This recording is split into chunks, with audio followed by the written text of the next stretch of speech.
Welcome to Choose Views with Richard Chew.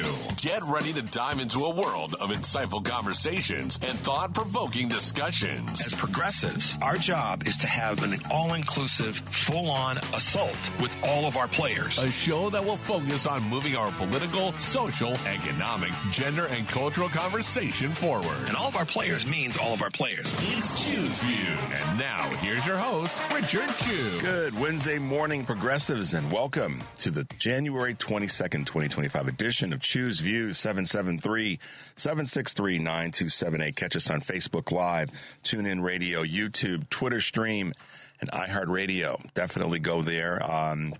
Email me at richard@WCPT820.com. I got some of your emails done, and I've got a few more to take care of, but thank you for always emailing me. And most definitely, you can text us at the 773-763-9278 call-in number. The lines are open. We want to hear from you. Catch all of our shows, of course, by subscribing to our WCPT podcast on Apple Podcasts or Spotify. There you can get the short version and long version of Choose Views, our extended interviews and some of our clips. Most definitely, Joan Esposito, live, local, and progressive, driving it home with Patty Vasquez, the big picture with Edwin Eisendrath, Out Chicago, and our other shows and interviews. Check out our heartlandsignal.com digital platform and share some stuff with people that you care about in these crazy times. We're going to keep it moving, guys. We're going to keep the voices strong. We're going to keep it as much as we can.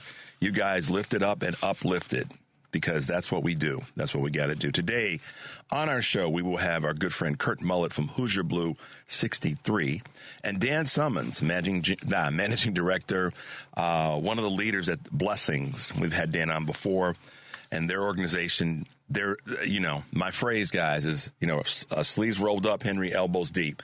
Local, they're right in the mix. Just like having Kate with us yesterday was just awesome, and having Ben and DeMario with us on Monday. And that young cat, you missed it, Henry. We had a young fellow on yesterday who was just amazing to have. He's an author, Michael Hoffman, the author of Be a Scribe. He's 17 years old. He's got this great new book on Egyptian scribes and Egyptian life, and it's just really cool. And I part of my heritage from the continent of Africa comes through Egypt. So it's not surprising that I love Egyptian artifacts and Egyptian stuff. I got a few items in that are Egyptian artifacts and or remakes of them, and a couple of framings from Egypt. So it really resonated with me to have this young cat on yesterday. He was great, and so exciting to have him throw a little bit of youthful energy and excitement into where we are today. That being said, guys, just giving you guys some other fun updates. Tomorrow evening, I will be guesting on John Fugelsang's Tell Me Everything show on Sirius XM. And you'll hear a little bit more about that. But John and I will be chopping it up in the 10 p.m. Central hour tomorrow evening. So I'm looking forward to hanging with John for a bit. And, the difference of being on Sirius XM is that you get to curse a little bit. So, you guys have to check out the show tomorrow. John Fugelsang, Tell Me Everything on Sirius XM. Yes, Richard Chew will be on at 10 p.m. So I'm looking forward to that. And, we'll talk about that. John and I'll talk about a little bit of everything. So we will be telling each other everything. That'll be fun.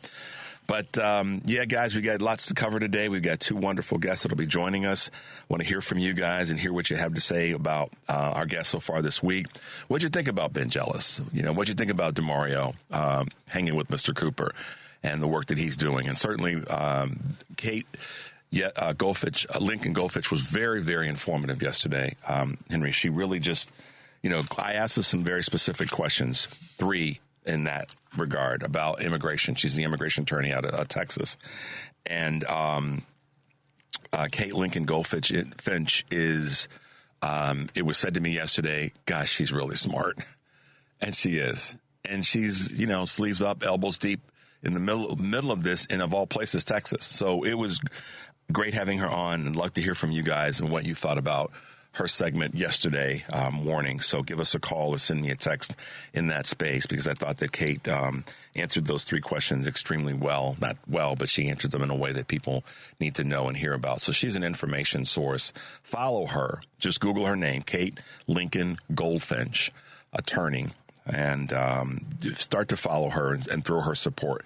Throw her your support. She needs it, because she's in the middle of the fight that we all know is out there and that we're all dealing with. So please get behind Kate and get behind Joan Esposito, because, of course, today she'll be joined by Lisa Graves, host of the new legal podcast, Grave Injustice. Rachel Cobb, Associate Professor of Political Science and Legal Studies at Suffolk University. Fred Tsao, Political Director at the Illinois Coalition for Immigrant and Refugee Rights. And Lonnie Nassiter, the president of the Jewish United Fund.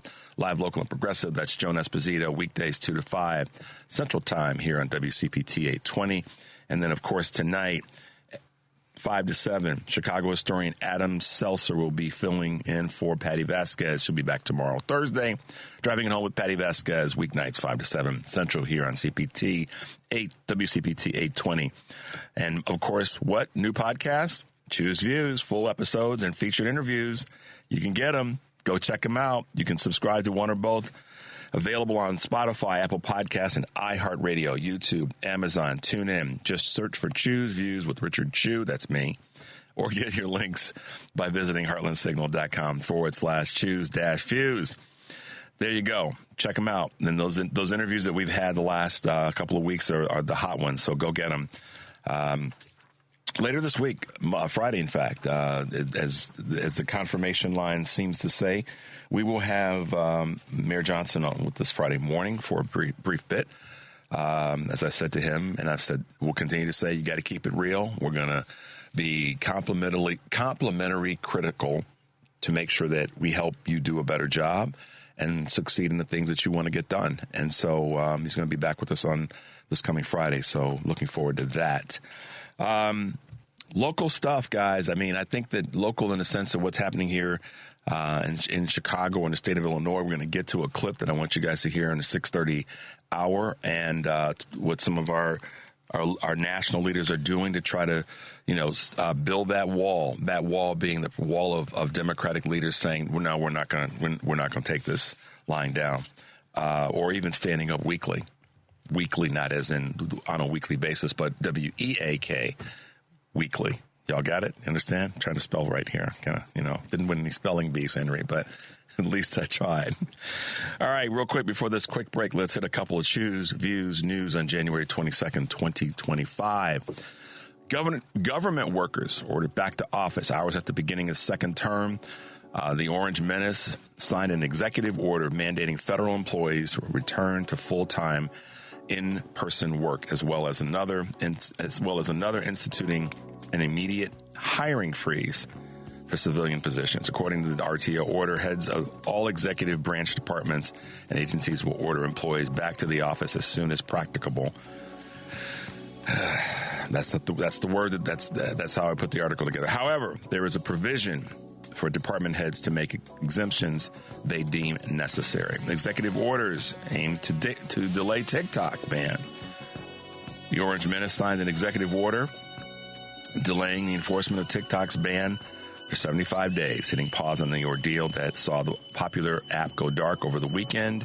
However, it remains unclear whether the order will shield service providers from penalties for hosting the app, according to Bloomberg. Meanwhile, China signaled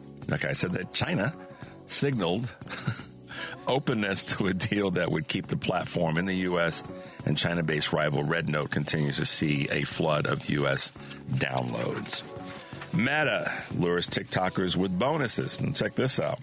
With TikTok mired in the legal limbo that we just talked about in the U.S., Meta has begun enticing some of the platform's creators with bonuses to jump ship, as reported by The Information. A Meta rep told Business Insider that the company will offer creators with an existing presence on a third-party social app up to $5,000 for posting a set number of reels on Instagram and Facebook. Meta is also working to sign broader content deals with major TikTokers. As long as you make sure that things are said right and that are vetted, then that can be okay.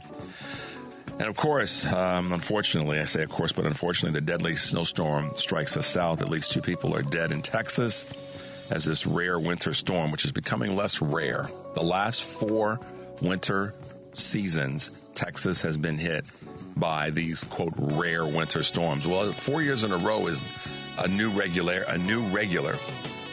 Might have something to do with the climate, y'all. Let's see. The South has been blanketed with more snow than it's seen in decades. See? This includes the ill-prepared Sun Belt, Gulf Coast regions where snowplows are scarce and drivers are being implored to stay off the roads.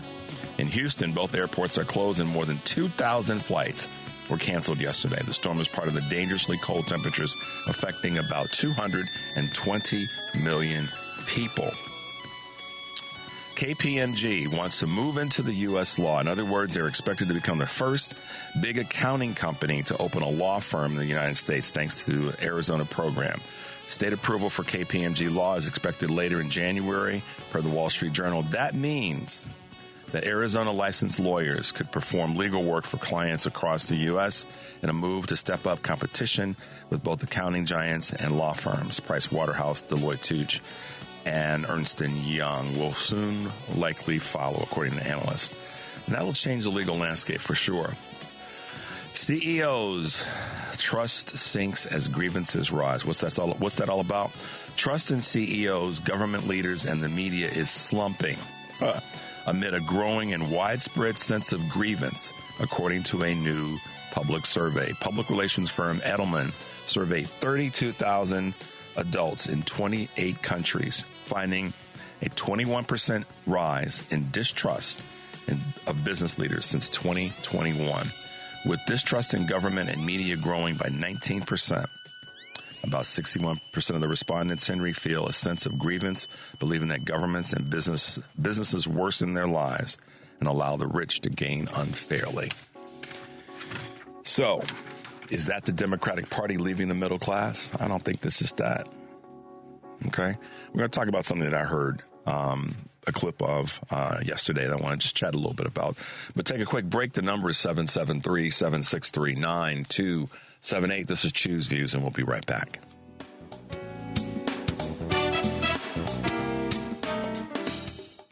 It's Choose Views with Richard Chew on WCPT 820, where facts matter. Hey, guys, welcome back to Choose Views, 773-763-9278. So every now and again, Henry, there'll be something that I'll hear or watch or read that, you know, makes me stop and think and say, okay, Chew, you got to ask the questions. As you talk about this every day, you still have to ask the tough questions of yourself as it relates to what happened with this election, what the Democrats maybe didn't do well enough, maybe didn't do in the right direction enough. We have to ask ourselves questions when you don't get what you want, and even when you do get what you want. It's like people say, when you pray, don't pray to God when you're only having good time, or or thank God when you're only having good times. Be humble during all times. So when it comes to reviewing something that you didn't get done, in this case, we didn't win the national election, the U.S. Senate, U.S. House, the questions have to be asked for the Democratic Party to improve or to do better. And I have my observations. I've made them. I'll make them again, and I'll make them on a broader scale in the weeks to come. And you guys will see what I'm talking about. I keep teasing you, but you'll see. Here's the thing that happened. So I caught this clip of Brian Williams, and I think he was on either Jimmy Kimmel or he was on Jimmy Fallon. I forget which one now, but it was in the last week or so. And he basically kind of went on this rant, Henry, about the Democratic Party lost this election because they spent too much time doing things that were insulting to America.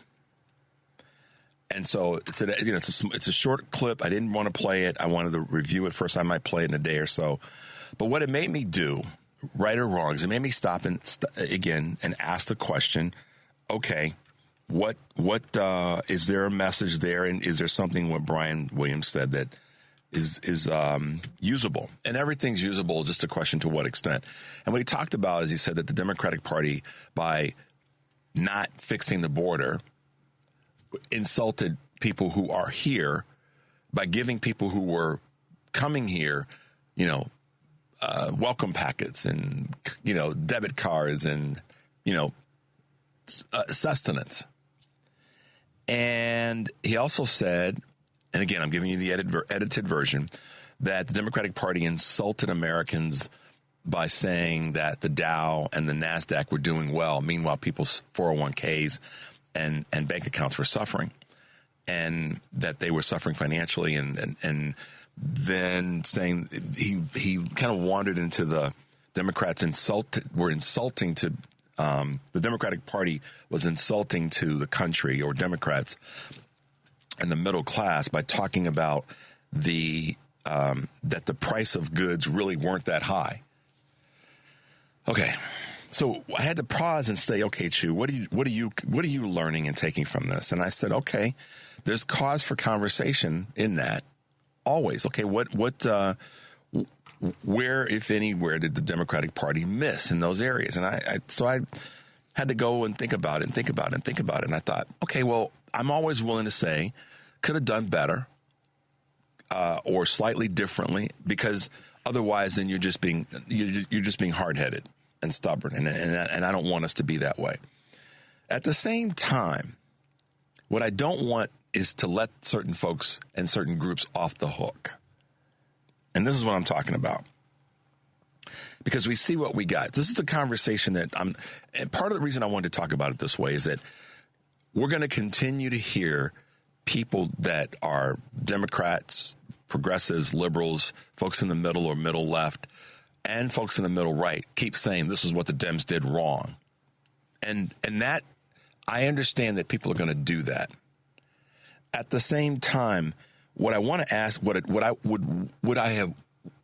would have asked Brian Williams had I been either Jimmy Kimmel or Jimmy Fallon is, okay, Brian, I get that, but help me understand these two things.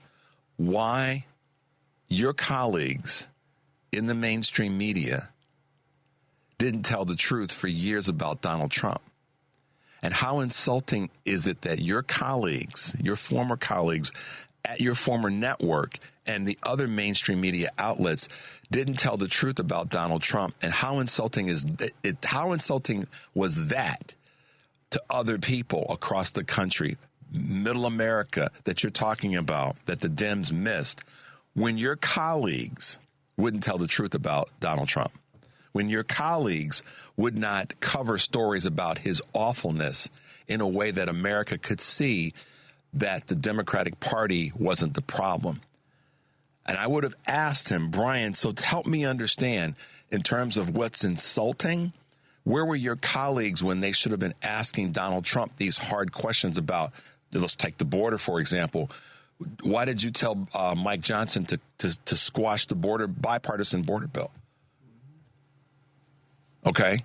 Why did you do that as it relates to insulting the middle America?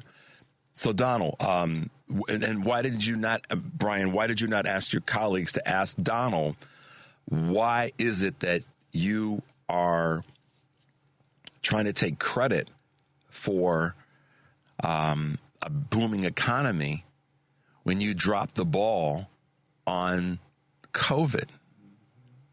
Help us understand why you kept saying infrastructure week and never got a damn thing done. Talk about insulting middle America and forgetting about, the middle class of the country.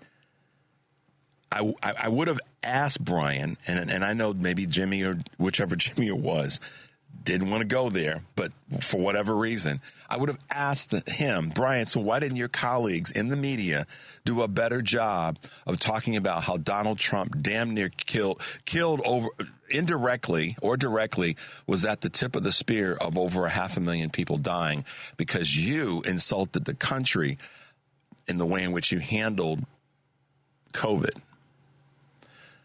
And I would have asked Brian Williams, in terms of insulting middle America, why did you allow Why did your colleagues allow for the lie that he told by saying that COVID wasn't that bad publicly, but in private was on a recording saying this is pretty awful to Bob Woodward? So I get it, Brian Williams. You want to point the finger and say the Democratic Party dropped the ball. But the folks that are your colleagues in the mainstream media dropped the ball. They've been dropping the ball for 9 years. And I'm all about the self-review and introspection, and let's figure out what we did wrong. But what about what your colleagues in the mainstream media didn't do at all for damn near a decade? Okay, so those folks who are out there that want to point the finger, like Brian Williams did, let's ask those questions of the folks in the mainstream media. And at the same time, let's ask certain voting groups in America, what were you paying attention to? You're upset because because folks came to this country seeking asylum? And yeah, it was ugly. It's been ugly. It's messy. But you want to say that the Democrats insulted people, Brian? Your colleagues in the mainstream media insulted far more people with the fact that you and your colleagues didn't readily, daily call out Donald Trump for his lies and his BS. You and your colleagues in the mainstream media across the board did not talk about the fact that this dude stole documents, called up to a government official in Georgia to beg for votes, which is cheating, was convicted as adjudicated as a rapist, and convicted on 34 counts.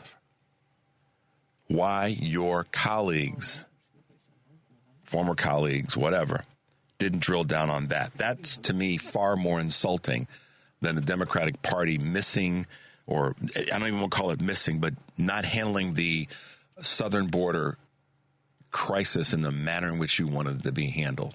Far more people died, and far more jobs were lost, and far more economic strife was felt because of how Donald Trump mishandled COVID than how Vice President Harris, who wasn't the border czar, or former President Biden handled the border, the southern border specifically.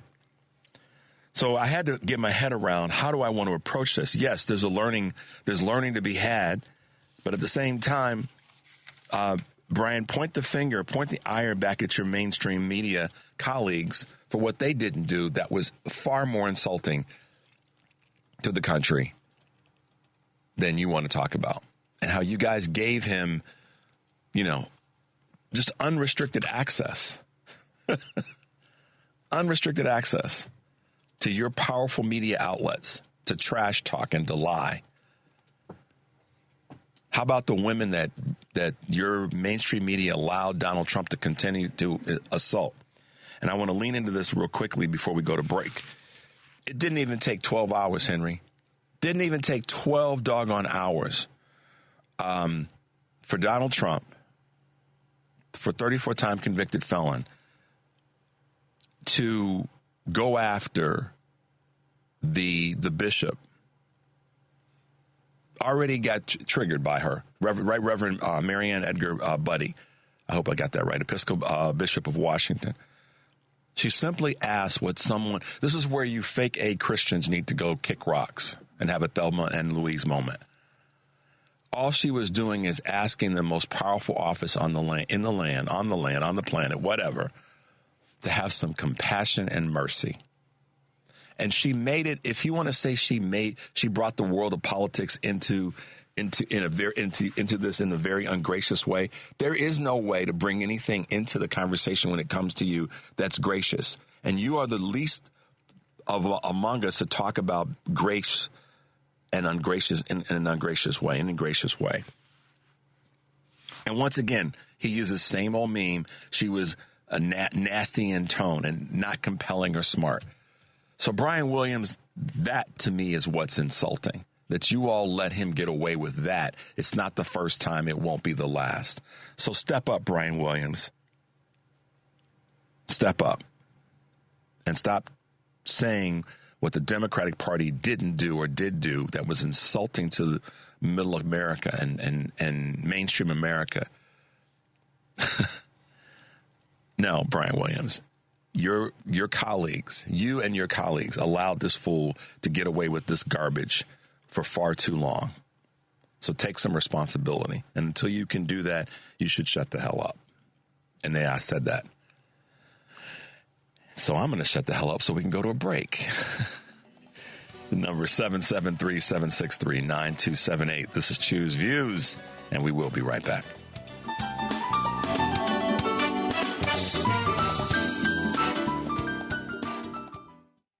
You're listening to Choose Views with Richard Chu on WCPT 820, Chicago's Progressive Talk. Hey, guys, welcome back to Choose Views, 773-763-9278. So, I had to have a little bit of discussion with myself and Henry about Brian Williams, but in the greater sense about the mainstream media and what it's done and what it's said and what it's not done and what it's not said. And so, Henry.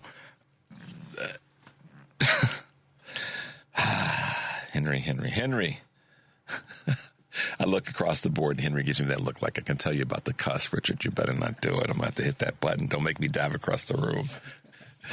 All right, guys. Save this. This was put out by John Cooper. You guys have probably seen him on. He's on Blue Sky. He's on all the socials, but he's posted some really great things over the years. And this is one that I'm not going to take credit for, but I will take credit for repeating and reading it because it's out there on social media. Save this, guys. As of Monday, 2025, unemployment, 4.1%. Gas, national number, $3.12 per gallon. Gas. The S&P, 59.96. Inflation rate, 2.9%. The Dow Jones, 43.4. So for those who say, and let's talk about the S&P and the Dow Jones, that said that my 401k was better under Trump, you are... I'm going to be kind. You were not paying attention. You must have been in the principal's office during math class in school.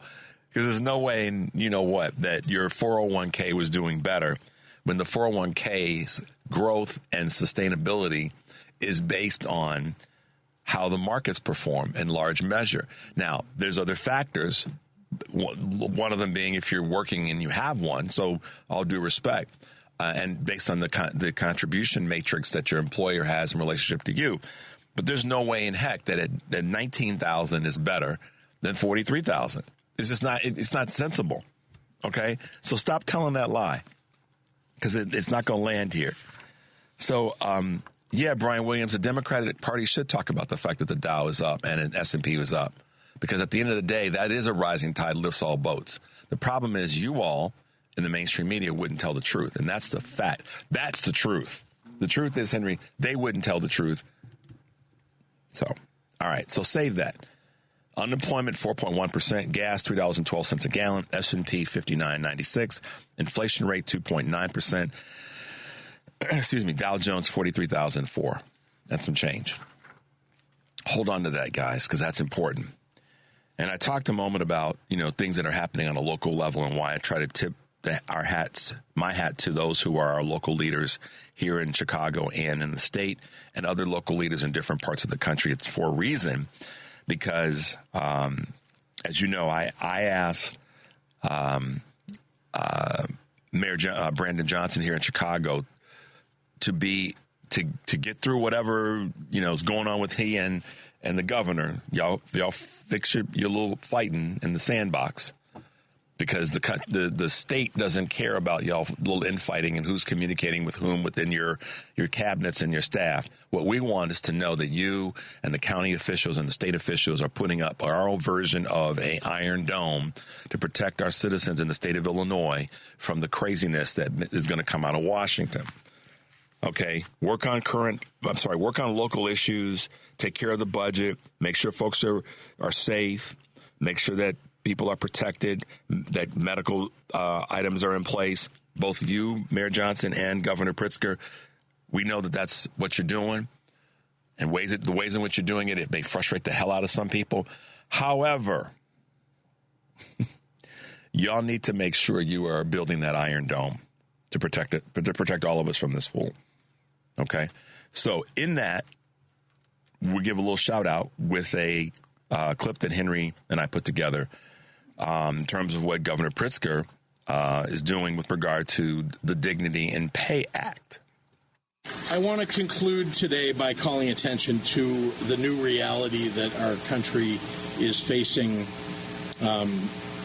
and saw take place in Washington, D.C. Yesterday. President Trump has returned to office, and the new Republican administration, unfortunately, is already enacting an agenda that will increase consumer costs, hurt working families, cause layoffs, and hold America's economy back. Individual rights are under attack, causing fear for, well, people with disabilities, for pregnant women, for legal immigrants and temporary migrants, for LGBTQ Americans, small business owners, and so many others. Our Midwestern values are under siege. Recently, I've been asked if there's anything that I would work on together with this Republican administration, and the answer is, of course, there is.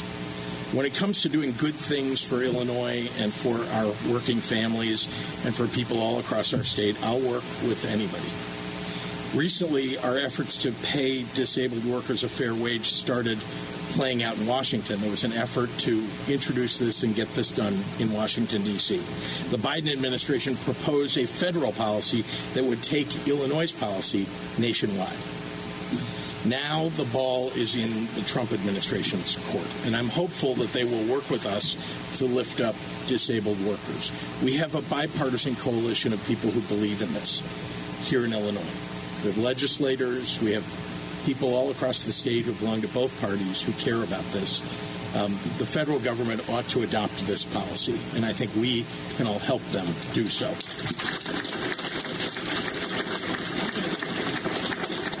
At such a critical time for civil and labor rights in this country, Illinois is doubling down on our commitment to protecting all of our citizens. In doing so, we are solidifying our status as a place of welcome and opportunity for all. So there you go. Our governor leading from the front, suited up and leading from the front, leaning in to what needs to be done for our state and for the rest of the country. See, that's the thing about Democratic leaders. When you listen to a Democratic governor or Democratic mayor, other than Eric Adams in New York, you know what? Let me just say this. I'm going to say this as a little bit of a punch in the head, not literally. Eric Adams, the Democratic Party did not leave you. You got caught for corruption, and nobody's kissing your behind anymore. We should have like I could have voted in New York, we should have elected Maya Wiley all along. And we're working on trying to get her on Choose Views, but that's another conversation. Democratic Party did not leave you, Eric Adams. You left the Democratic Party, and you got caught for corruption, or you're being charged on those issues. Let me make sure I clean that up. So now that I've said that, I'll move on. The reason I interjected that is I was saying that Democratic mayors and Democratic governors are talking differently about the citizenry that's elected them and those that are peripheral to the communities that they serve. So Mayor Johnson wants everything to be right for the red parts of northern Illinois. He does. He doesn't want to see somebody in a red community suffer, no more than the governor does.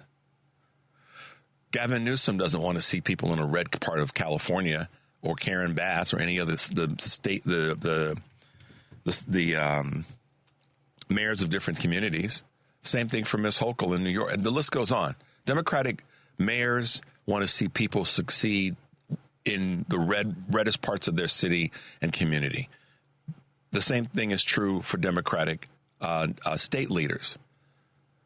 By contrast, and look at the evidence. Don't believe me. Just look at the evidence. By contrast, Republican leaders have historically and most recently really, really wanted to make it tough for people who weren't like them. They maybe had a different belief system, not a criminally different belief system, but just a difference of opinion or approach. They want to make it difficult. They want to take stuff away. But Governor Pritzker wants to, as he said, I don't care who it is. If it's going to be better for our folk, then we want to do something about it. We want to do something about it. That's the difference. And so I want And the same thing is true for Lieutenant Governor Juliana Stratton. They want things right for all folks in our state, irrespective of who they voted for, didn't vote at all. So Brian Williams, you can tell it bothered me.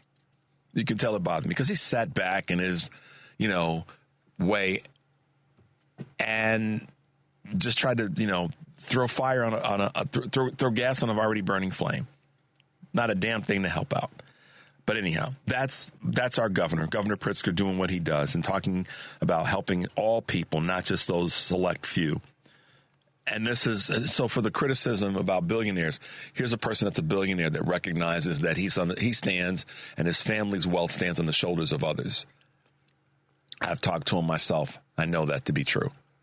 So, all right, guys, I wanted you to hear that clip. That's what Democratic leaders have to continue to do, and they have to be willing to speak the truth about the things that are confronting so many of us. We have another clip that I want you guys to hear. I talked about this, and thanks to our staff here, thanks to our team who pulled together some of the clips that we have, and this one in particular, Senator Murphy was talking about.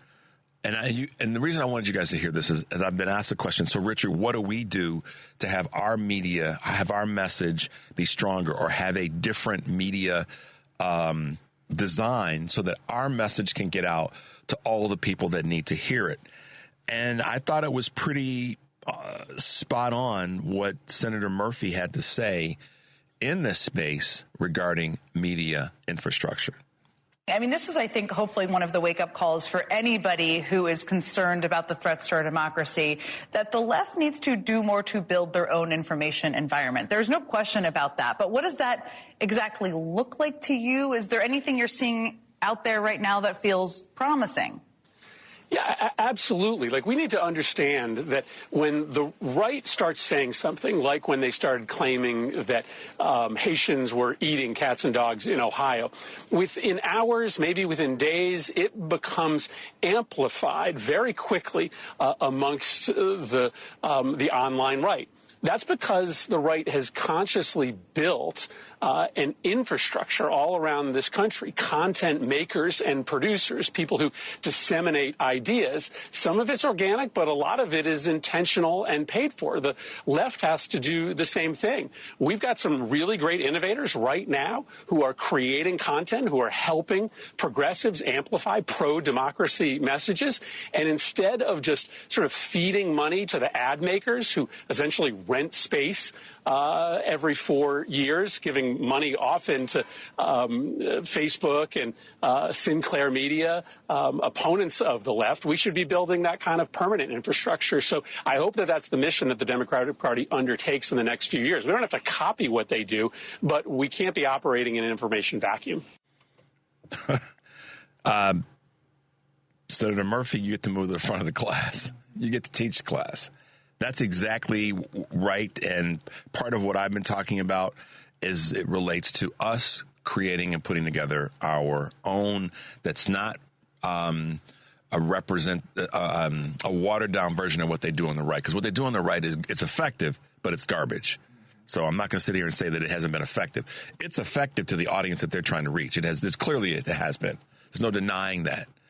But it's garbage. It's garbage. Not, show me some media outlet that's, quote, on the left that got sued for $750. It's not sued for more, but ended up having to pay $750 million. Okay? But Senator Murphy is spot on, and I'm glad he said that, and needs to be said more and created and put in place and strong and deep. So it's one of the things that it's on my dartboard. I'll tell you more about it as it starts to potentially have some legs to it. All right, guys. Quick break. When we come back, grab a couple of your calls. 773-763-9278. This is Choose Views, and we will be right back. Welcome back to Choose Views with Richard Chu on WCPT 820, Chicago's Progressive Talk. Hey, guys. Welcome back to Choose Views. 773-763-9278.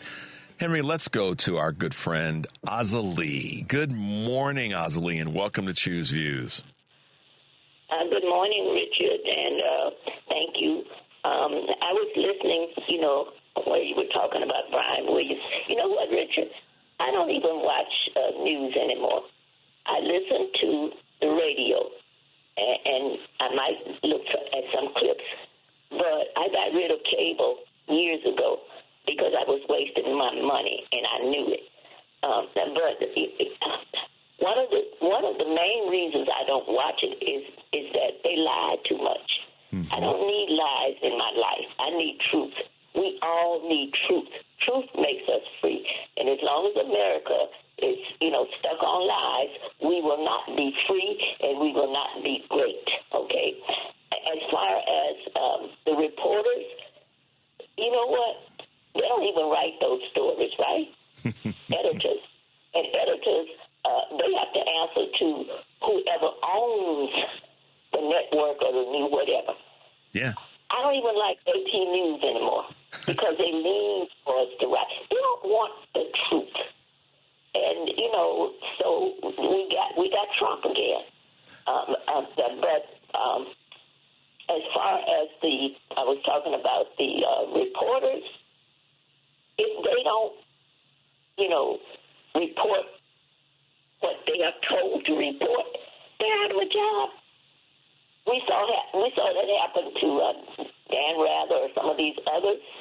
It's funny how they start out really good. TV was good. We had the news and then we corrupted. Richard, why? Because of money. Yeah. And that's what we are. The love of money is the root of all evil. Didn't say some evil. Oh, I used to wonder about that. How's the root of all evil? But it is. And it's not. Yeah. It's not money in and of itself, or quote influence in and of itself. It's the love of it. It's the adoration of it.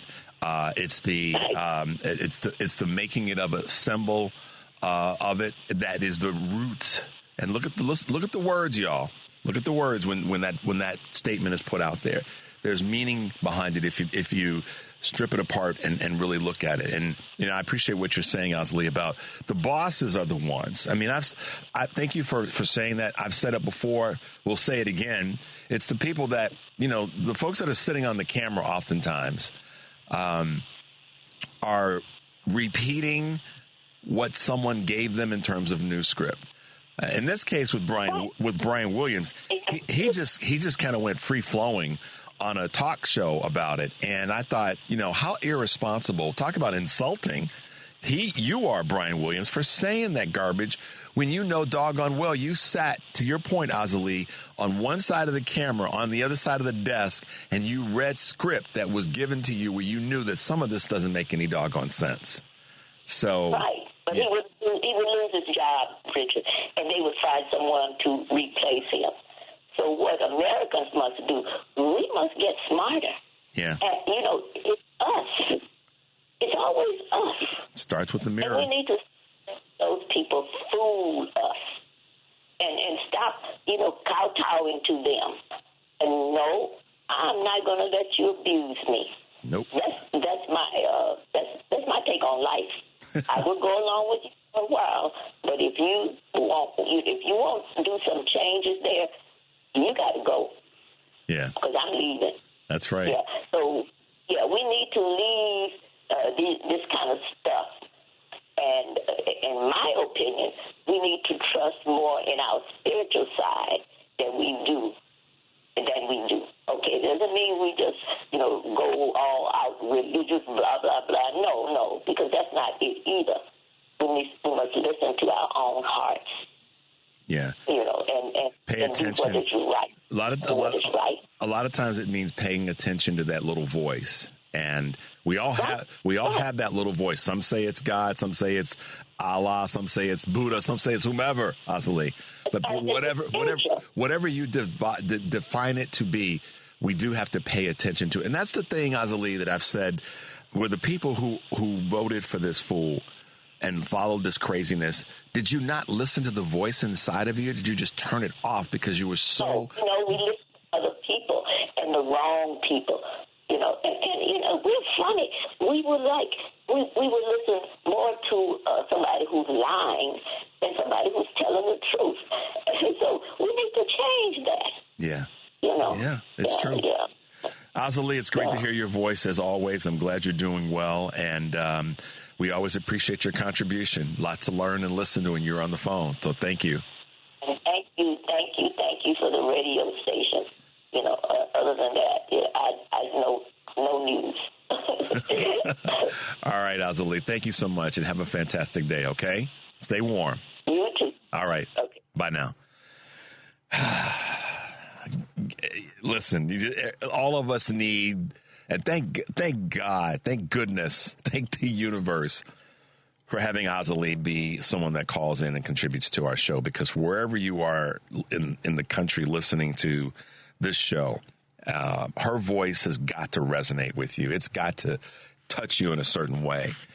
You could be the hardest of hardcore people, but when someone like that, who is 91, will probably be 92 this year, Henry, if she hasn't already turned 92, you've got to feel, as I said many times, if Azalee is still in the fight, y'all, there is no reason, just excuses for you to say that you're not going to still be in the fight. It's just that I'm just that brazen about it and saying it. No disrespect to anybody, but she can be positive and forward thinking and energized and still in the fight. Come on, y'all. Seriously. I mean, oh boy. But she's right. Folks got to stop listening to the wrong people. Doesn't mean you have to be rude and a jerk, but we have to turn off the folks that, and listen, I look in the mirror every day and I ask for strength and power and humbleness every day to do a good job here on this show and a good job in my life.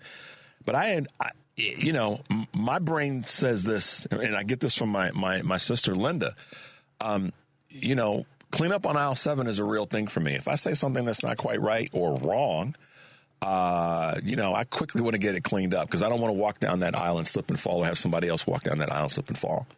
So, we have to check ourselves. And to Azalee's point, you got to think about the things that you think about, and you got to be careful with the people that you listen to.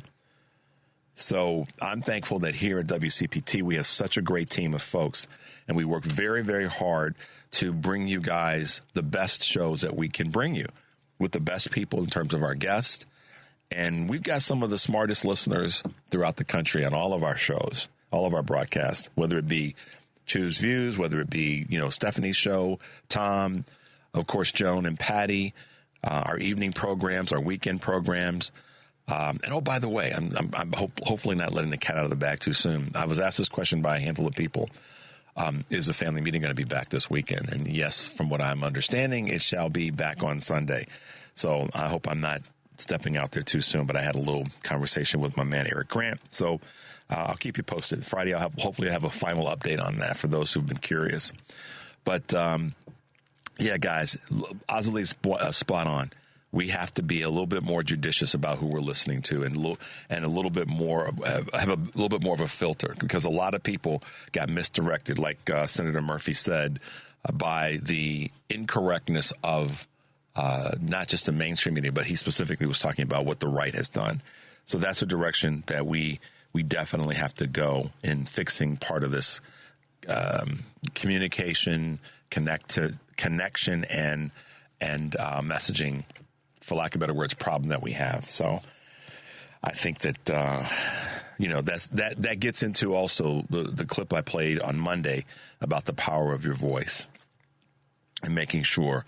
You wouldn't believe, Henry, how many people have said to me, I was like, Richard, I got to get that. I got to get that. So I'm happy that we were able to put that one together for you guys. Excuse me. I keep getting these bits of breaking news. The Bishop Marianne Buddy, who was on that spoke at the chapel. There's a lot of people out there that are just like, yeah, she was spot on. And many of the people of those are of faith. So I would rather believe those that are of faith than Donald Trump on any given day, even though those of faith know that sometimes that they miss the mark. But here's one of the here I'm going to read this to you guys that I think everyone should take heed of this one. This comes from Reverend Benjamin Creamer. He says, if your Christianity causes you to be offended by someone asking the most powerful person in the country to be merciful towards the powerless, then you have profoundly misunderstood the teachings of Jesus Christ. Right on, Reverend Benjamin Creamer, and right on to you, Bishop Marianne Buddy, for taking, she said that she felt a responsibility to address him. Talk about the calling, right, Henry? She felt a responsibility. Her calling is to serve, right? Not to serve him. And this is who y'all elected. 78 million. You chose to elect a person that would not humble himself enough, and particularly those who are calling yourselves you Christian nationalist creeps. You elected a person who, rather than humbling himself, decided to attack her. So you're hypocrites. I'll call you a hypocrite to your face. Rather than getting behind a person of faith who is simply asking for a little bit of mercy. The least among us, y'all know about that, you Christian fake national creeps? Know about that part of the scripture, or did you forget about that? The least among us, that's all she's asking for is a little bit of mercy. And y'all got behind that fool. So you can kick rocks and have a Thelma and Louise moment times 10. Lord help us.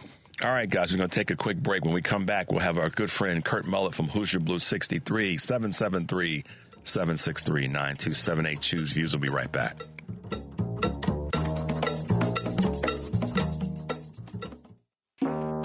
Welcome back to Choose Views with Richard Chew on WCPT 820 AM, where facts matter. Take it away, Richard. Hey, guys, welcome back to Choose Views. Second hour, 773-763-9278. Thanks for being with us this morning, guys.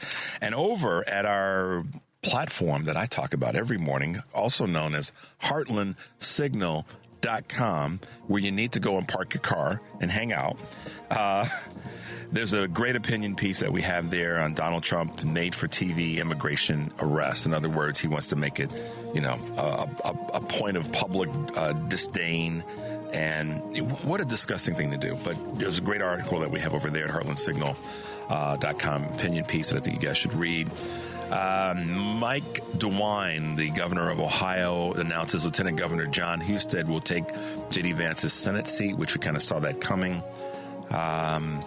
And then there's some Heartland Signal X videos that you guys should check out. One, of course, with Trump not putting his hand on the Bible.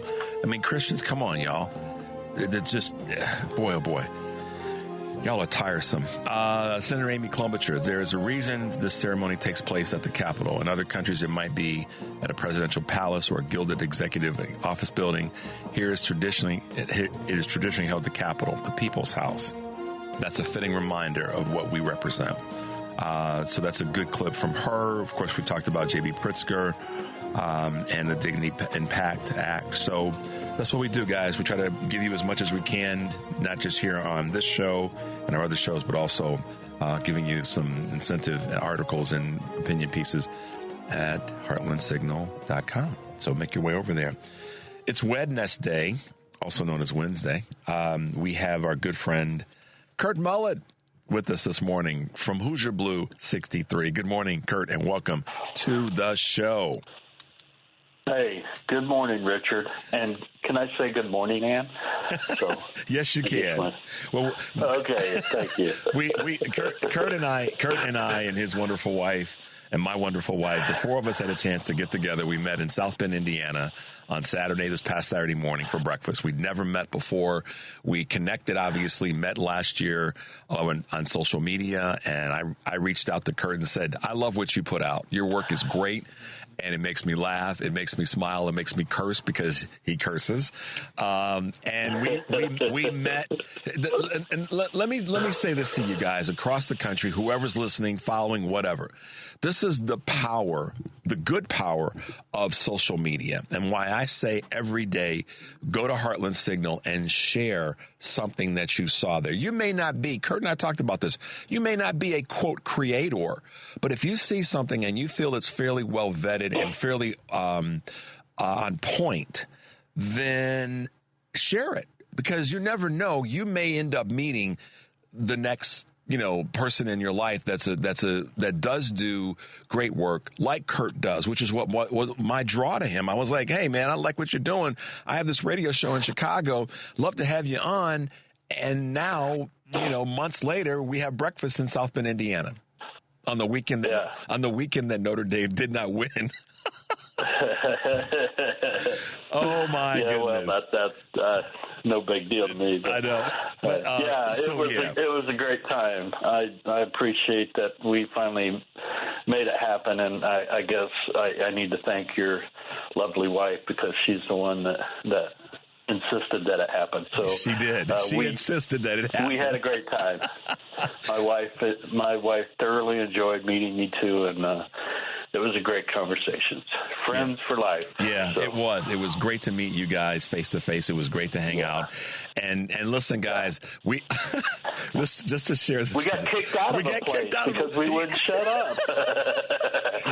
We got people that have reservations here, guys. In the middle of the late morning, midday, we get kicked out of a breakfast place because they're like first time in my life. At a midday. I mean, at the end of the day, closing a bar or two in my lifetime, Ann and I have probably done that, but we've never been kicked out of a midday breakfast place. But we were. It was great to be there, and it was great to meet you and hang out with you guys. And then we went to another place that if we had continued to go on, they probably would have tried to kick us out of there too. So it was great. That's what my wife said. She said, "You're in good company when you get kicked out of the breakfast facility." Exactly. Hey, you guys shut up, man. Move on. Any bar, hey, whatever. People get kicked out of bars all the time, but out of a breakfast place, then you're saying something. Wow. Yeah, it was great. So, wow. Yeah. So I got to ask you a question, and you've had some great posts the last couple of days, but I don't know if you had a chance to. I know you probably didn't, but the swearing in, if you will, and all that, and all that's happened since then. I mean, obviously, we know that people are. What's the word I want to use? We know that people have had their observations and that people have made their statements about something that was very specific that didn't happen, and that was that Donald Trump. Now that he's the first convicted felon to take the oath as president, and taking that oath, did not place his hand on the Bible during the presidential oath of office. And what are your thoughts about that? And I'm not trying to talk about religion necessarily, but I've been curious to ask you your thoughts about that. My thoughts about it? I don't think anything about it. That's who he is. I mean, it's no surprise to me. He doesn't know protocol. He doesn't know how things work. I mean, it's also, to me, I think he deliberately did it in one sense of his thoughts, and on the other sense, he just, was unaware of what he was doing. But I think he does things intentionally sometimes to get a rise out of people because that's who he is. But I don't think he understands protocol to the point to where, he obeys it or he feels like he needs to, just like Jimmy Carter Funeral when, I posted a picture of everybody with their hand across their heart, and he was sitting there, with that stupid, expression on his face like he has all the time. Yeah, good point. Good point. So, but it's who he is. I mean, these people that think this guy is sent here by God and that he's a, Christian is just, it's laughable. He's more of the Antichrist than anyone. If there is such a thing as an Antichrist, he is more of an Antichrist in our country than we have probably witnessed in our lifetime. If not, I mean, when you think of Antichrist, you think of Hitler's and Mussolini's and people like that. In our country, who comes to mind when you think about people who are well-known Antichrists? I mean, Jim Jones is about the only other person. Charles Manson. Charles Manson. Yeah. Charles Manson. But oftentimes it's people that have committed some horrible act of violence that led to heinous death. act. Yeah. So check. Well, he has though. Right. That's where I knew you would get there. COVID. His act is COVID. His act is J6, and many others. I mean, he's caused more death in this country than people ever will realize. His mishandling of COVID. Just think if we would have had somebody in office at that time that was competent and knew what they were doing and didn't believe in swallowing disinfectant to clear your system. But just think if we had somebody that didn't alienate half the country and believing that horse pills was the way to go and not to believe in the actual science of things. What would have happened? I maybe would not have lost my brother to COVID, which I did. So, but we have a country full of deniers, and how propaganda has influenced so many, and that's something I've been hitting on lately the last couple of days. But it's just mind-boggling to me I don't know, the stupidity of people. And I don't know if that's even is it stupidity or. It's a little bit of, I think it's a little bit of acceptance because that's what they want. A little bit of willful ignorance and acceptance of what they want. Yeah. I'm going to come back to something that you said in my very loaded question about him not putting his hand on the Bible. This is what I found was a very obvious hypocrisy in a matter of minutes that the right won't pay attention to, and that this is where I tie this back to Brian Williams about the insulting of people. Okay. Yeah. So check this out. Check this out, Kurt. Donald Trump does not put his hand on the Bible in the swearing in. Okay. We saw that.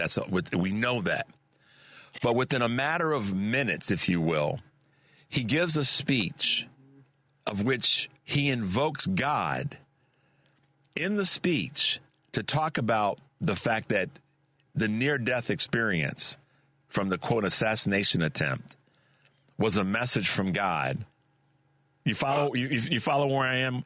But yet, minutes prior to that, the symbol of this ceremony is for one that put their hand on the Bible, if it's presented to them.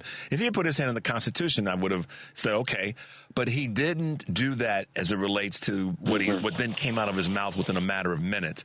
And so that's what, when I say is insulting, that the mainstream media doesn't talk about from a comparative standpoint, they don't do that. And that's why what you said, and we talked about over the weekend with regard to why we have to approach our messaging differently. And I like what Senator Murphy had to say in terms of infrastructure. We have to, that's a reset that we have the opportunity to take full charge of. And I mean it wholeheartedly, man. Yeah, he's spot on. And what you shared about Brian Williams, you're spot on with that. People need to realize, and people, I haven't watched mainstream media since, I think, May or June, okay? And I used to watch it. I used to, Lawrence is a person I watch and enjoy, and there's a couple. But I just turn them completely off because it's a polluted channel to get your information from. And people that say, well, I only watch a little bit. No, do not watch it at all. Turn it off because they are ran by right-wingers and they are feeding you propaganda. And it may not be in a direct way that you can identify right away that they are feeding you propaganda, and it is only going to get worse. Do you think that these people are going to push back on him now that he's in power and now that we see some of the things that he's doing already? I mean, within 6 hours of becoming 47, he sat down and signed 50 the most white supremacist orders that our country has ever seen, and that's what they were. They are all based on Project 2025. Yep. Every single one of them. I just released a reel this morning. I could take each one of those executive orders and sit down with you and tell you and show you what page out of the mandate for leadership and Project 2025 that executive order originated from. He's an idiot. He didn't know anything about any of them. He didn't. What's this one about? What's this one about? Kurt, you caught that. You caught that too. I was that's the part where I was like, okay, for the folks in the way cheap seats and those that are right up front, he didn't even know. They were laid out. He didn't know. Oh, that one's good. Oh, yeah, that one. Oh, and so I had the same thought process. Guys, listen to us when we're telling you this. Everybody listen to this. Donald Trump sat there and didn't really know what the hell he was signing until they were telling him. But more importantly, to Kurt's point, this is what you have to pay attention to. They were created and written darn near like somebody sat down and copied their notes from one book to the next. One book was Project 2025, and they turned that into a presidential order, that he then signed based on and Kurt nailed it, y'all. I mean, he hit that squarely in the center of the hammer. It's exactly what happened. He didn't know what was, oh, yeah, this one? Okay, great. Yeah. Hillary was right. Puppet, right? Yeah, I mean, he has Russ Vought and Stephen Miller on his staff. Okay, they're two people that were instrumental in the architect of Project 2025 and are major authors and contributors and overseers of the project. Those executive orders had their names all over them. Okay, Russ Vought and Stephen Miller. If you don't know who they are, go Google them and look them up, and you'll find out a lot about them. There's video out there that I've shared earlier, and you've shared some of it, of Russ Vought saying, yeah, he knows everything about it. We're just, he's just going to play off of it. And we don't care if he denies it because, we don't want to hurt the image and da-da-da and all this. But he approves everything that we're doing, and welcome to the world, people. Project 2025 is alive and kicking, and we all warned you all about it and tried to talk to it. And I'm not talking to your base audience. You have some wonderful people that listen to you. I mean, that's one of the things that I'm drawn to. I mean, I wish I lived next door to Ozzie, because we would sit down and chew the rug every day over a cup of coffee, because that lady, that's the kind of neighbor I want instead of a, sheriff that has, whatever. Disdain for the people in the community. Yeah. And Richard, what's even more sadder is that the people in this country are not going to pay attention to what those most people are not going to pay attention to what those executive orders are and what he has just done. He just took off the cap of Medicaid being able to negotiate price for medication. So, your prescriptions are going to go up. They're going to skyrocket, okay? He stopped funding. He has stopped funding for the infrastructure bill and the Inflation Reduction Act, which the Inflation Reduction Act has a huge section contributed to climate control and regulations on corporations to prevent polluting our water and our airways and our lands and what have you. So he's stopping the funding on that right now. I think he said it's an intermediate pause or something. Right. And so they like to use words like this. Because what will happen is what this guy people won't pay attention. It'll be on pause. People won't be paying attention, and then suddenly behind closed doors they'll get rid of it, and the list goes on. I mean, essentially saying that we're at war with Mexico by that executive order, and this is what Kate Lincoln Goldfinch talked about yesterday, the immigration attorney. At the same time, coming back to your point about Medicare, Medicaid, prescription drugs. I mean, listen. And again, and Kurt, thank you for saying it this way. When we say y'all, we're not talking about the folks who are, quote, checking the box in our column. We're talking about the people out there who decided to be bullheaded, stubborn, and willfully ignorant and say that this guy was the next coming, and realize that you kneeled before the altar of Trump. For whatever reason, you bent yourself into a pretzel to do that. And now, unfortunately, many of those people in different groups, massive groups and small groups, are in the F and find around category.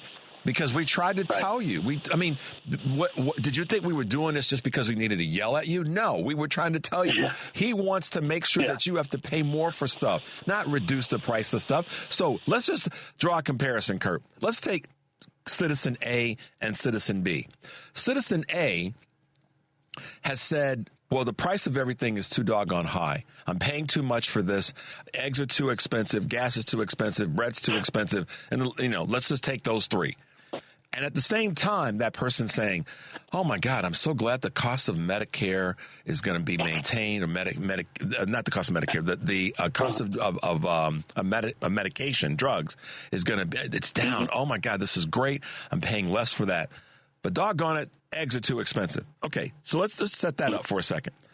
So providing that access and that capping made people's lives better.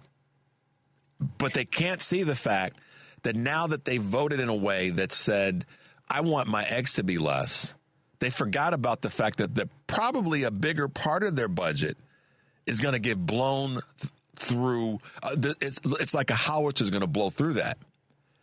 But you voted for the guy that was going to lower the price of eggs. At least that's what you said you voted for.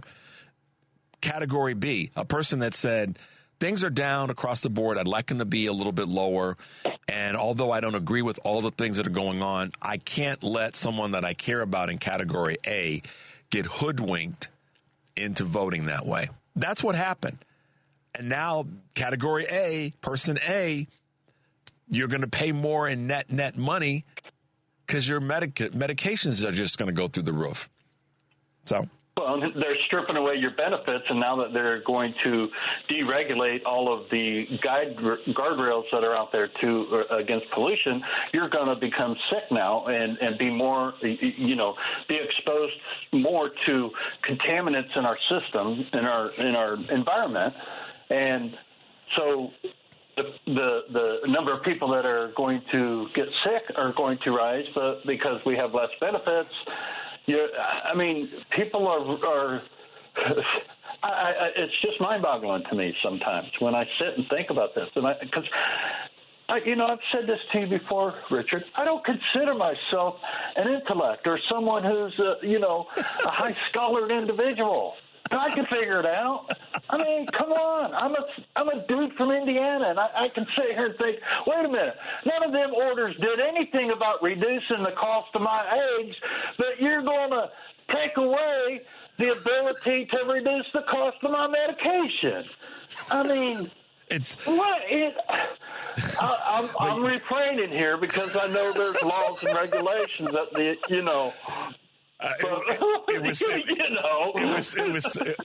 It was said to me by a wonderful person. I love Kurt, by many wonderful people, face to face, and people that send me emails and text messages and all the rest. And I know I'm going to get a flood of them today. I love Kurt's passion. And that is so true. There is nothing to apologize for in terms of that, because there's so many Americans who want to say what you're saying, and unfortunately, this is why I applaud you. Listen, y'all. Kurt Mullet, Hoosier Blue 63, is in a 90% red community. Would that be a fair number, or is it higher than that? Yeah, no, we're all right. So voting anyway. So a community of 30,000 people, that the majority of those folks are red thinking folks. And yet, in that cauldron that he's in, he has the ability to slow his universe down and think in a very objective way about what makes sense. So for anybody anywhere else in the country, particularly if you're in a blue community, you need to recognize that you have the same responsibility, and that's to slow your universe down and go, this doesn't make any sense. And let that be part of your energy and your fire as we fight forward.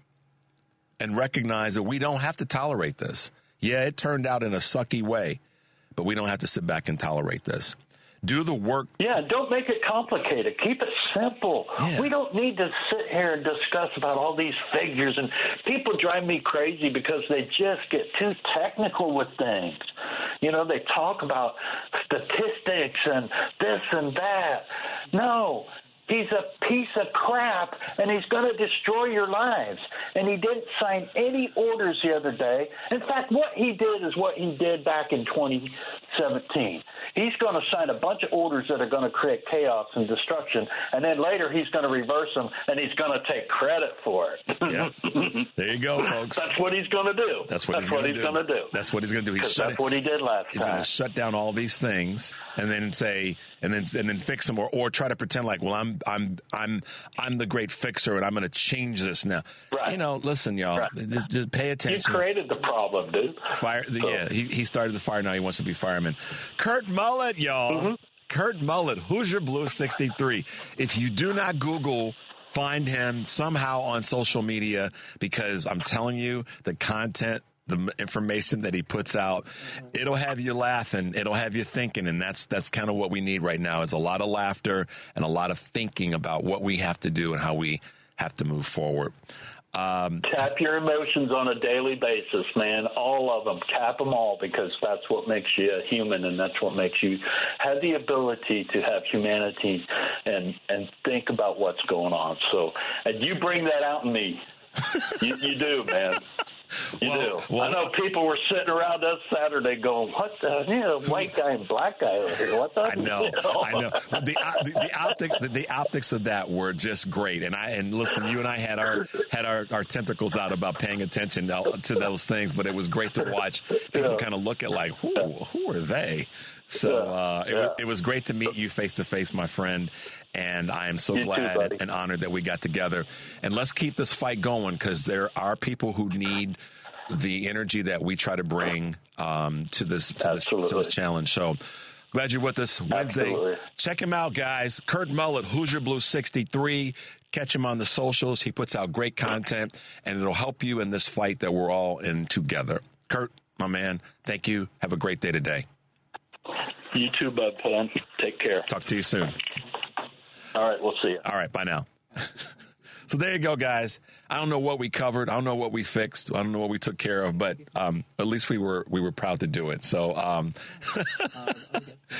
right, guys, it's that time. We're going to take a quick break. We're trying to get Henry's got extra hands navigating the phones and getting things ready for our next guest. The number is 773-763-9278. This is Choose Views, and we'll be right back.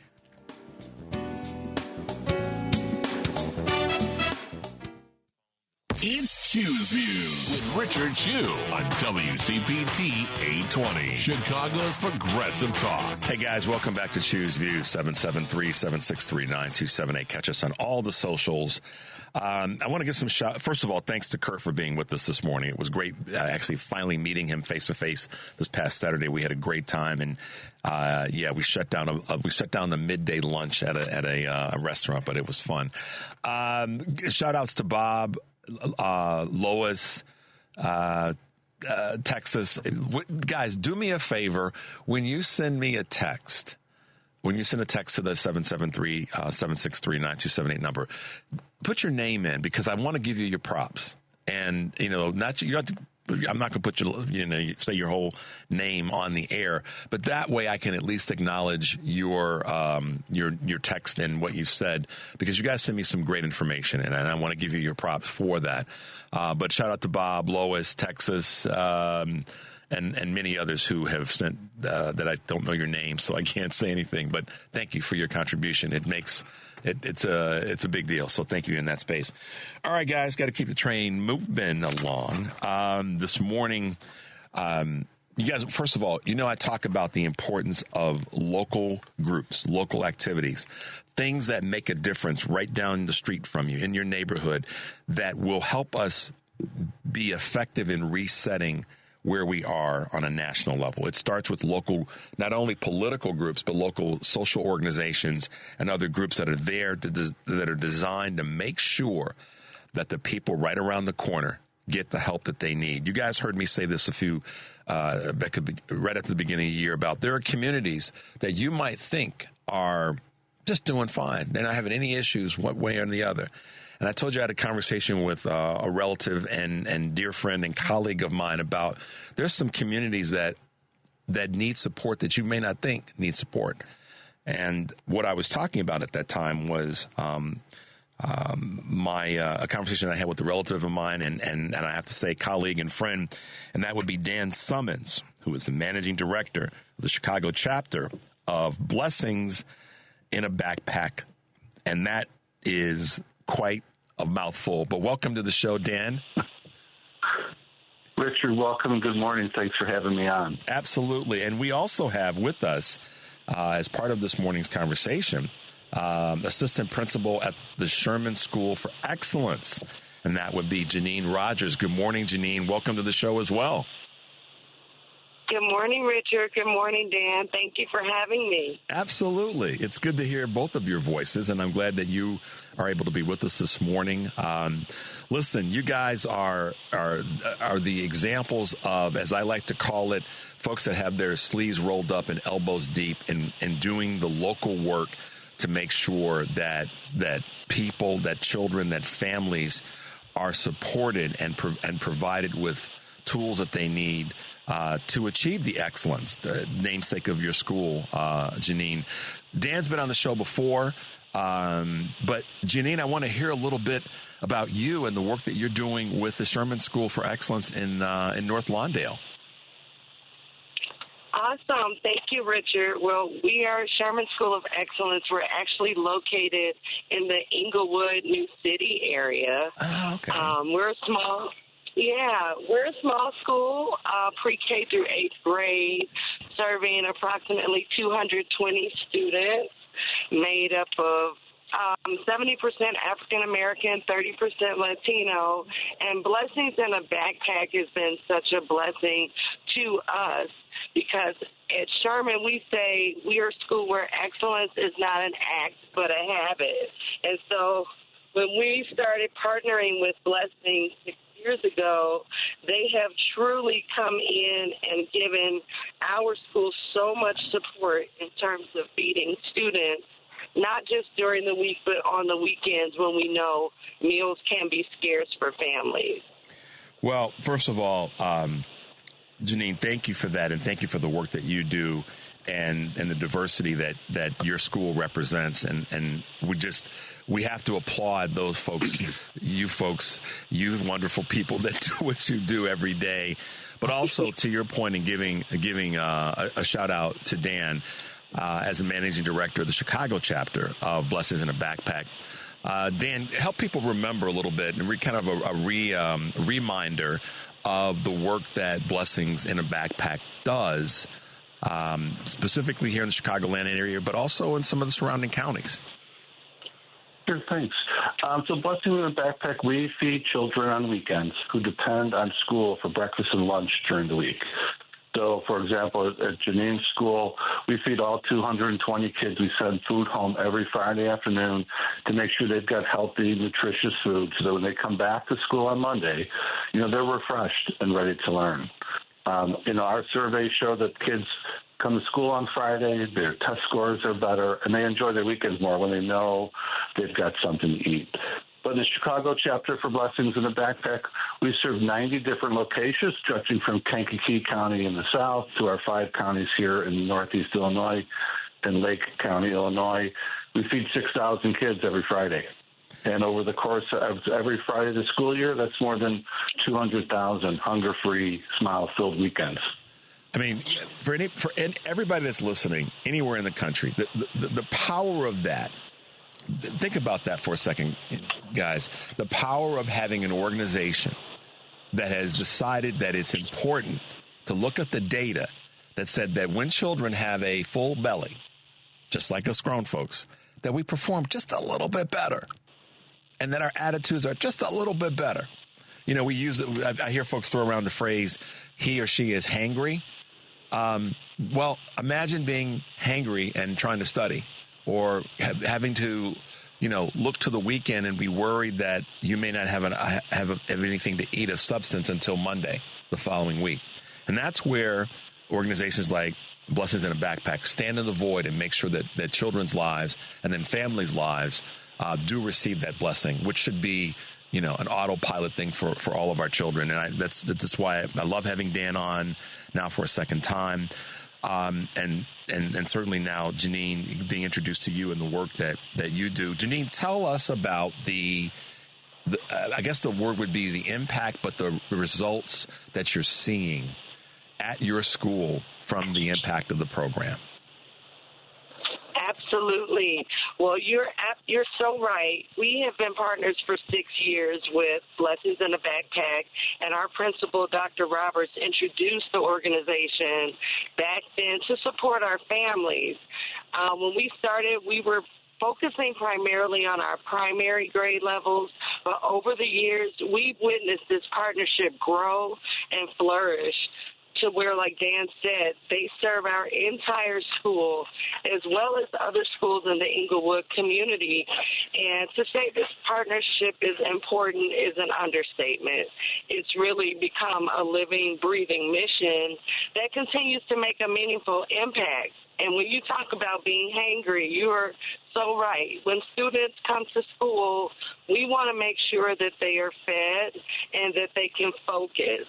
And as a result of them going home on the weekends and knowing that their needs will still be met, those basic needs, we have now become a commendable school, and our scholars are able to focus on their academics, and they don't have to worry about food. And it is really showing in the growth of our students academically. So we are super excited to have this partnership and to continue and we make sure that our students always say thank you, because we want them to understand that there are people like Blessings in a Backpack and Dan, which bless communities all the time, and we want to make sure that they turn around and say thank you and give back in ways that they can as well. Yeah, and the thing that a lot of people wonder about is, okay, so this is great and all that, but okay, is this a nutritious program? Is there are we providing, or are you guys providing foods that have nutritional value? And Dan, talk about that for a moment if you can. Sure. So Blessings in a Backpack, the Chicago chapter, is part of Blessings in a Backpack, which is a national organization. Matter of fact, this Friday, we're going to feed 95,000 kids across the country in 44 different states and the District of Columbia. So we've got some resources beyond just the Chicago chapter. So all of our food that we provide the kids is selected by our national nutritionists. It all conforms to the national school lunch program guidelines. So it's healthy. It's all brand names.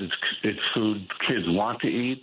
And it really speaks directly to food insecurity and that knowledge that you're going to have something to eat and you don't have to worry about what's going to happen when you go home.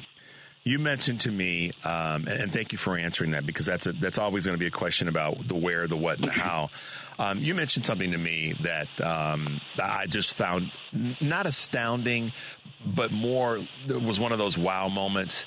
And, Dan and I were having a conversation, and he said, Richard, you'd be surprised at the number of communities that are the communities that are labeled with being, the upper middle class or the wealthier communities, and how many times those communities have citizens, children, and the like that need our program. And I did have a moment, and you remember when you said this to me.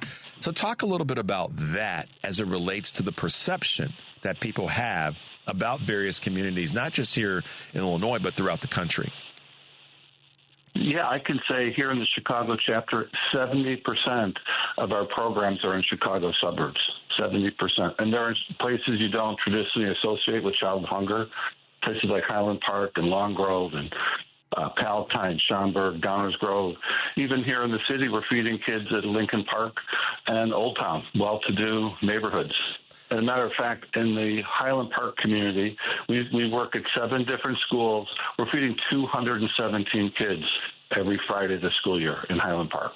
And, if you're a Chicagoan, you know the area, that may come as a surprise to you. But the sad truth is there's not one zip code in America that doesn't have a hungry kid in it.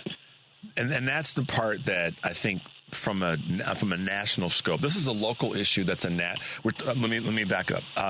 We're talking about this with 2 local professionals, education and public service professionals that know the numbers, that know the data, that know the details, and they're doing something about it. At the same time, this is a national issue. And that's why it's important to me to talk about it, because here we are right here in Chicago, little old Chicago, having an impact on something that is a national concern that, to Dan's point, guys, in case you didn't hear this, no matter where you are in the country, there's not a zip code in the United States of America that doesn't have a food or a hunger concern. That is sadly profound of a statement to make, but we have folks like you, Dan, and folks like Ms. Rogers who are leaning into it and doing something about it. What's you said, Dan, that 217 in Highland Park? Yes. Yeah, correct. Wow. Correct. Every Friday of the school year. And, that's administered. Blessings is a volunteer-led organization. All 90 of our programs have volunteer leads, just people just like Janine, who are really making a difference in their local community. So it's not a government-funded program. We are entirely funded by individuals, corporations, and foundations. So it is really what we like to think about it as a grassroots neighborhood. Let's feed kids in your neighborhood. I think that's a powerful inducement for people to support us. Absolutely. Janine, one last comment from you before we wrap up, because I want to give Dan kind of the last word. But what are some of your last observations this morning? So I just want to reiterate the work that he is doing and Blessings are doing is truly impacting people's lives.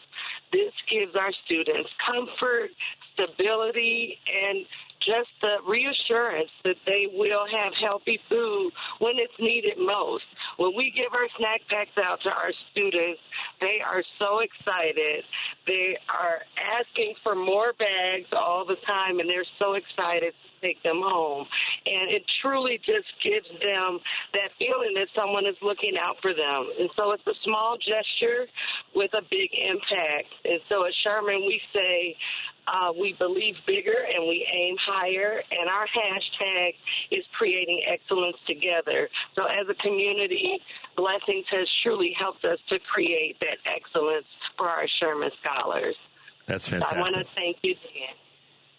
Yeah, sorry, I didn't mean to step on your last comment, Janine. But yes, we definitely appreciate your comments, and we'll definitely have to talk to you again about things that you're doing at the school and and the projects that you guys are working on as it relates to the school's educational platform, K through 8th grades. Is that correct, Janine? Yes, actually pre-K through 8th grade. Okay. And yes. Excellent. All right, Dan, give us the last few words and how folks can find you, how folks can get involved with Blessings in a backpack here in the Chicagoland area. Sure. I encourage everyone to go to www.chicago.blessingsinthebackpack.org. You can see all the great stuff that we're doing. We're always looking for great volunteers. We're always looking for somebody who is interested in making a difference in their local community. And we do have a great special event coming up in April called the Race to Feed Chicago. It's a competitive backpacking event. And if you've got a competitive edge and you want to feed kids, this is a great, fun fundraising event. Keep your eye on the website for more details.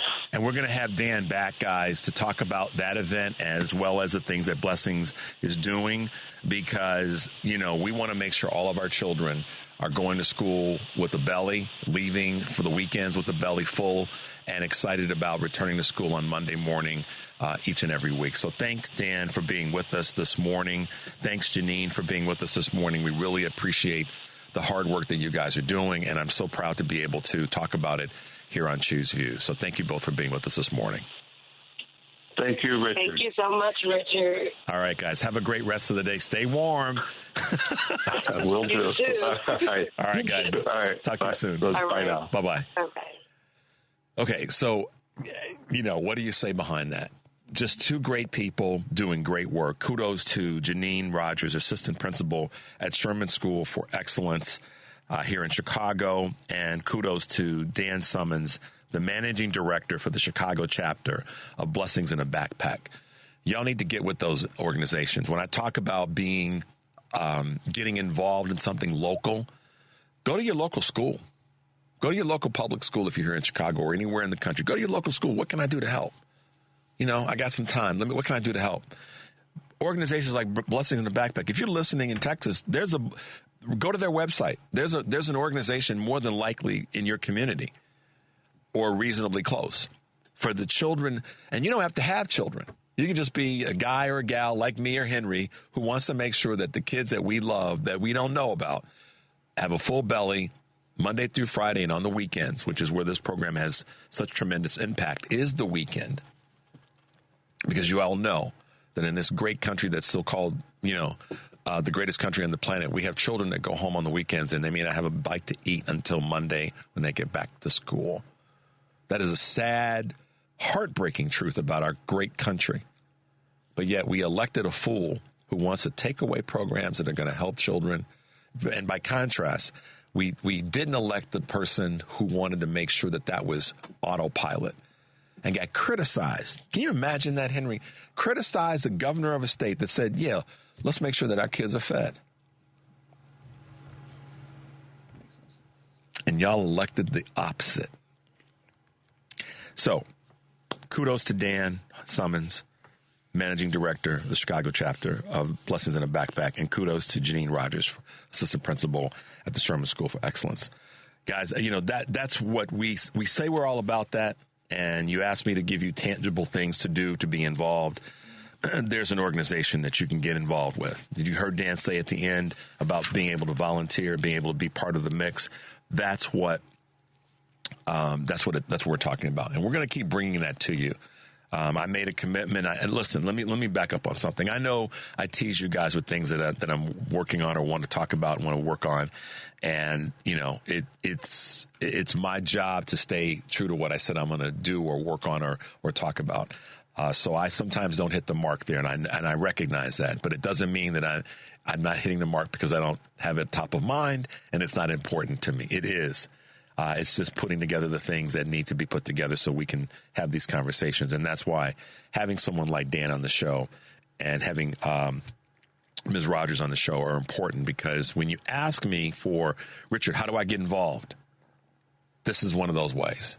This is a way for you to get directly involved and be part of the support system in the creation of the Iron Dome, protecting Chicago and the state of Illinois from the craziness from this elected fool, the 34-time convicted felon. Okay? This is how you want to know about how to affect change? This is how you do it. This is getting involved with these types of local organizations, reaching out to the Kate Lincoln Goldfinches of the world that are immigration attorneys that are fighting the fight, sleeves rolled up, elbows deep, to make sure that the people who are going to be most directly impacted by this crazy fool are there, that she's got the support that she needs. Kate should not have to turn around to know that we got her back. If you want to get involved, her law firm, you can Google it and call her up, email her, say, Kate, how can I help out? That's how you tangibly help somebody. You want to get involved in making sure that the water that we drink is better and that our environment's protected? Google the Sierra Club. The craziness behind Elon Musk not wanting to get rid of the Sierra Club is so, he's all about the electric car. He wasn't about that, protecting the environment. Don't be fooled, y'all. He was about the business opportunity. It wasn't about protecting the environment to then say out of his mouth that we need to get rid of the Sierra Club or dissolve it, or it's not congruent. So something is BS. So if you want to get involved, reach out to those types of organizations. Reach out to Blessings in a Backpack. Reach out to attorneys like Kate Lincoln Goldfinch. Reach out to the Sierra Club in Ben Jealous. Reach out to DeMario Cooper, Popular Democracy, and say, how can I get involved? And none of those things will necessarily cost you any money, but even if it were a little bit of an investment of money to help out, okay. As a fun, look at your budget and say, okay, I don't need to spend money on this. That $15 that I'm wasting on this subscription, I'm going to put that over here to help Blessings. That's what I'm going to do with that $15 a month. So that's how you help, y'all. That's how you literally tangibly get in the mix. Is when you sit down and say, I'm the first thing that has to change if I'm going to be about change. I'm the first. How is it that I'm the first? I look in the mirror and go, what could I be doing? What could I be doing differently? What could I be doing better? And when you ask yourself those questions, you're forced to have an answer that says, okay, maybe it's this over here. I believe that. I wouldn't say that if I didn't believe it, and try my best to practice it. And I guess you guys, you can hold me to the fire when I say clean up on aisle 7. So this is, you ask for me to give you more specifics. That's what I'm trying to do. And the people that we have around us, let me rephrase it. The people that we have an opportunity to reach out to, we want to be around the work that they're doing. And so this week alone, in terms of who we've had on the show, these are all folks who are running organizations or a part of organizations that are on the ground helping to make things better. And I'm going to repeat them again. DeMario Cooper, Center for Popular Democracy. Ben Jealous, CEO and Executive Director of the Sierra Club. Young cat Michael Hoffman, who wrote this book, Be a Scribe. What he was really talking about is being involved. That's the subtext of the 17-year-old writing a book about Be a Scribe. Kate Lincoln Goldfinch, an immigration attorney down in Texas. Reach out to these folks. Reach out to Dan Summons at Blessings. How can I get involved? And we're going to have more coming. That's what can I tell you? You asked for it. I'm going to do my best to bring it to you so that you guys have ways to get involved. And part of the other value of this is I know that there's a lot of us who are like, are worried and stressed and about what's coming with regard to this national change that we just went through and are going through. So to have something to do doesn't mean that you don't recognize the things that are happening. It just means that you can, what's the word I want to use as I'm picturing this? It just means that you can place that energy and that frustration in a different direction.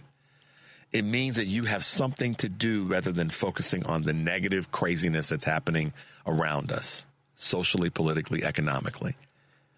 And that's part of the reason why I've been so adamant, preachy, if you will, about get involved.